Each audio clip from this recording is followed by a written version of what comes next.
Welcome to daily food blog. പോട്ടെ ചായ കുടിച്ചിട്ട് പുറകെ ഓടി വരല്ലേ?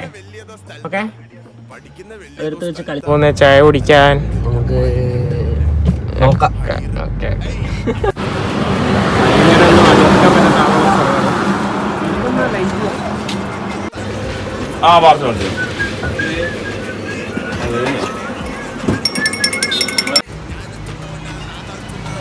നല്ല ലൈൻ ടീയും പിന്നെന്താ കാപ്പിയാ? മധുരമിടാത്ത കാപ്പി, മധുരമിടാത്ത ലൈൻ ടീ. എന്താണ് കാപ്പിനെ പറ്റി രണ്ടു വാക്ക്? കാപ്പി നല്ലതാണ്. ഇതാണ് ഫൈസൽ ഖാൻ തട്ടുകട. സ്ഥിരം വരുന്ന സ്പോട്ടാണ്. ഇവിടെ വന്ന് വൈകുന്നേരം ഒരു വീഡിയോ എടുക്കണമെന്ന് കുറെ കാലം വിചാരിക്കും. ഒടുക്കത്തെ തിരക്കാം. ഇതുപോലൊന്നും അല്ല വൈകുന്നേരം. രാത്രി 12 ആയിട്ടും ഇവിടെ ആൾക്കാറുണ്ട്. പക്ഷെ ഉടനെ വരും guys vlog. Wait for that.